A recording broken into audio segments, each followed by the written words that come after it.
continuing with the previous instances of quality of experience. In this module, we shall look at availability. Availability as a quality of experience parameter gets immense importance because it is in turn related to other parameters. Today, we shall see what is availability in a formal definition, its relationship vis-a-vis reliability, capacity, redundancy, and resiliency. Later, we shall also specify the availability requirements. Formally speaking, availability is the degree to which a system, subsystem, or equipment is in a specified, operable, and committable state. It means it can be used subsequently. Why is availability such an important issue? It is because everything, more or less, is bound to fail. It is not a matter of if, it's just a matter of when. Networks, nodes, and links fail off and on. Likewise, it is represented in the form of a well-known water tub representation. Here you can see on the x-axis we have time, on the y-axis we have failure rate. At the start of the time, the likelihood of failure is fairly high. It's called the infant mortality state.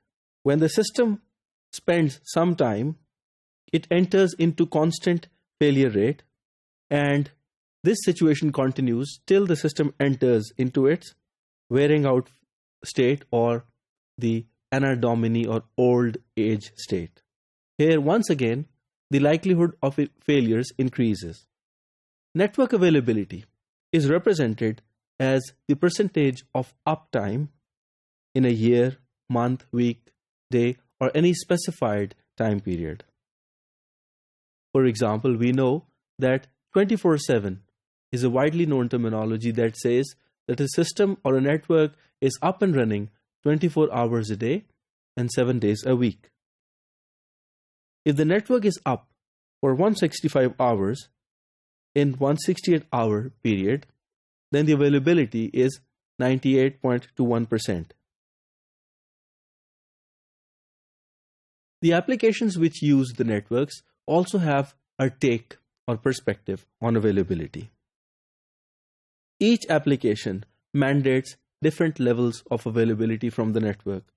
For example, if it is a real-time application such as an audio-visual application, here the application would require very high level of availability. Even stricter requirements would be defined if there is a commerce or financial aspects or money involved, such as in non-repudiable e-commerce transactions. And we can say that in certain non-real-time applications such as email, a certain degree of unavailability can be afforded. Availability has a very interesting relationship with reliability. Most often, these terminologies are confused. Reliability is actually the ability of a system to complete its functions.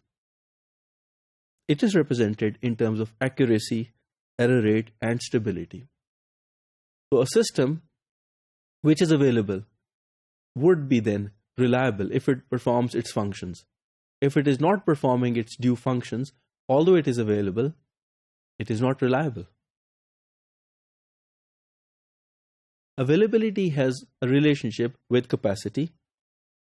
Generally speaking, giving more capacity and using a fraction of it keeps the system in unsaturated state, and the system usually is seen to have more availability. That's one way of looking at it. Generally speaking, a system that runs out of capacity tends to become unavailable.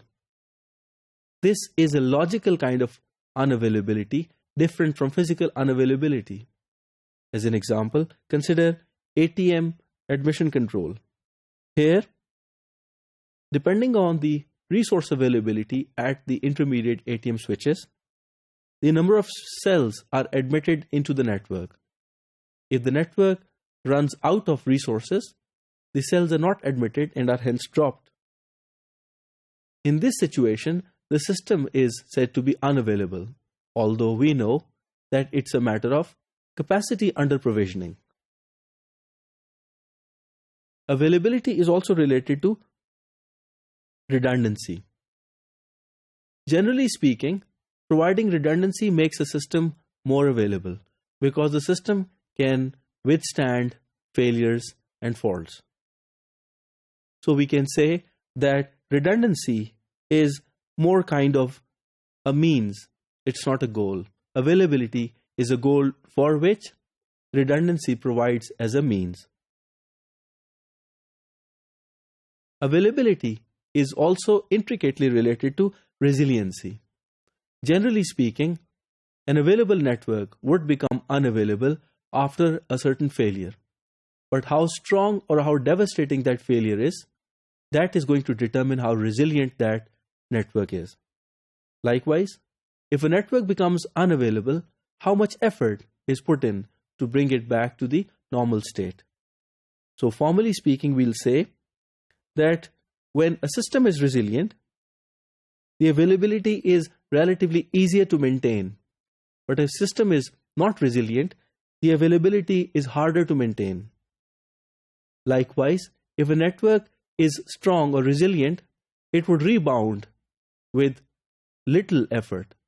So it means it's a resilient network that immediately gets available with little effort.